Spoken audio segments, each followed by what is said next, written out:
Ito po yung posisyon ngayon ng national government na si Senador Bato de la Rosa ay may tuturing na nga pong takas sa batas. Parang pugante. Kasi yung pong takas sa batas, yan po yung ginamit ng Office ng Solicitor General sa kanilang apela sa Korte Suprema. Na hindi dapat magkaroon ng temporary restraining order at pinanindigan po ng gobyerno, abogado ng gobyerno, na legal ang warrant of arrest ng International Criminal Court at kinikilala ng ating pamahalaan. Kaya po nagsalita ng ganyan ang Solicitor General. For your information, pag sinabing Solicitor General, siya po ang abogado ng gobyernong Pilipinas. Okay? So, malinaw ang kanilang ipinarating sa Korte Suprema. Natakas sa batas itong si De La Rosa. At dapat ho talagang siya ay hulihin or panagutin dahil mayroong warrant of arrest. Ayan po yan. Ginawa ito ng Korte ng Solicitor General matapos ipag-utos hilingin ng Korte Suprema na magkomento ang abogado ng gobyerno doon sa petisyon ng kampo ni De La Rosa na humihiling ng temporary restraining order para ipatigil ang pag-aresto sa kanya. At kung yung mga gunita, matapos pong ipalya no nakaraang linggo pa, hindi po nagkaagad, hindi ho forthwith o hindi kaagad-agad nagpalabas ng desisyon or TRO ang Korte Suprema. Pag walang TRO until now, yan po yung nagpapatunay na talagang hindi karapat-dapat sa ngayon ang TRO. Pero hindi ko pinangunahan. Sana naman, sa lalong madaling panahon para magkaroon ng closure ito, ay maglabas na rin ng official decision ang Korte Suprema. Illegal ba o legal? May temporary restraining order ba na ilalabas o wala? Dito ho sa issue ng kinalalagyan ngayon ni Senador Bato de la Rosa. Pero sa akin pong pagtaya at opinion ko lang po ito, ayaw kong pangunahan ng Korte. Doon sa ginawa ng Senado at ginawa ni Senador Bato na may tuturing nating paglabag sa batas or tumatakas sa batas, ay palagay ko naman maliwanag pa yan sa sikat ng araw na palagay ko ibibigyan din ng mataas na consideration ng Korte Suprema. Dahil nang pumasok siya ng last week, Monday, plano siyang hulihin ng NBI, pero pumalag, tumakbo at nagkakandara pa hanggang sa nasugatan doon sa hagdan, sa nadapa sa hagdan sa pagtakbo sa batas. Tapos nung magkagulo noong Miyerkules nung nakaraang linggo, after ng mga shooting incident, 2:30 na madaling araw, pinatakas. So malinaw na yan ang pinanghuhugutan ng Office ng Solicitor General, OCG, abogado ng gobyerno na tinuturing lang takas sa batas ang Senado.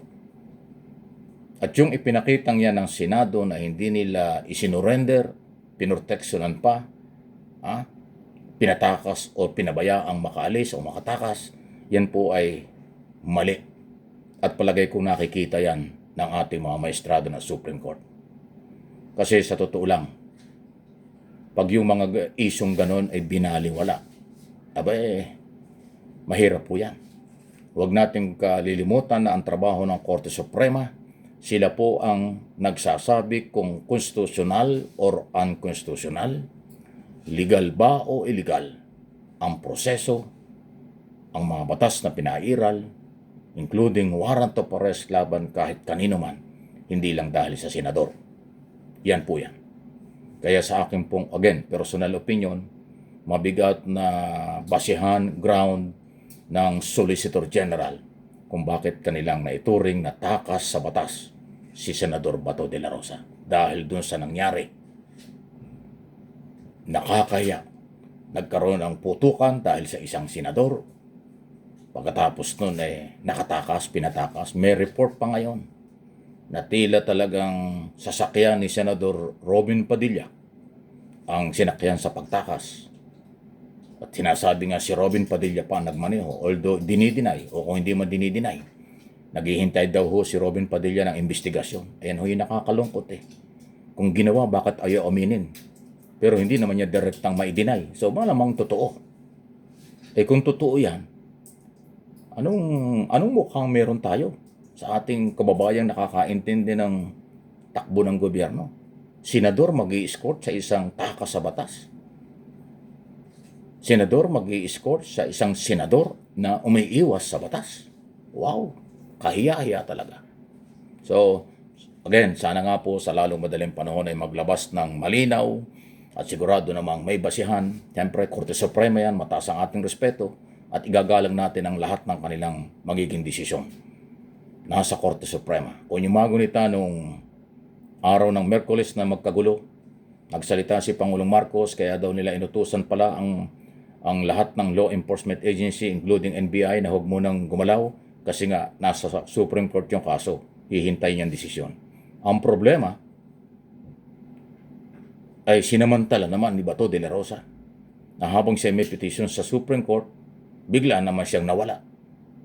Ay samantalang, kung tutuusin, pwede namang iparesto ni Pangulong Marcos si Bato anytime ng mga panahong yun. Pero bilang respeto siguro, may petition sa Supreme Court, hintay na lang yun. Ang problema, hindi naman naghintay yung petition, tumakas pa. So naisahan ang gobyerno. Inisahan, tinakasan, at sabi nga nila pugante, although sinasabi ng mga abogado ni De La Rosa, hindi pugante si Bato.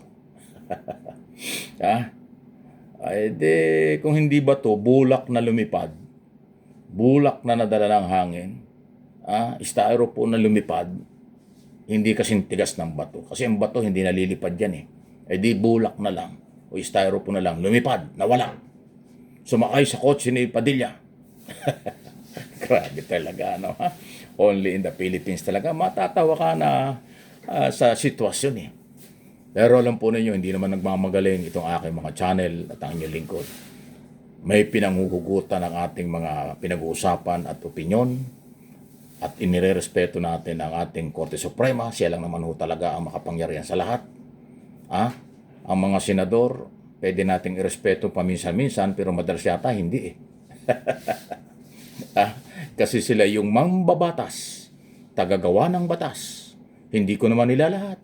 Sila rin, galing din sa kanila ang lumalabag sa batas. Kaya ho, di ba? Mahiya naman kayo. Ayan, sabi ng Pangulo. Siguro idami na rin natin ang Malacanang. Mahiya naman kayo. Ikahiya naman ninyo ang mga Pilipino. Para bang walang gobyerno ang galawan at nangyayari sa ating bansa. May mga court order, hindi maipatupad. Pinaglalaroan, pinaglololoko ninyo mga Pilipino. Yan po yung aking sariling opinion. Please like and share. Subscribe and follow.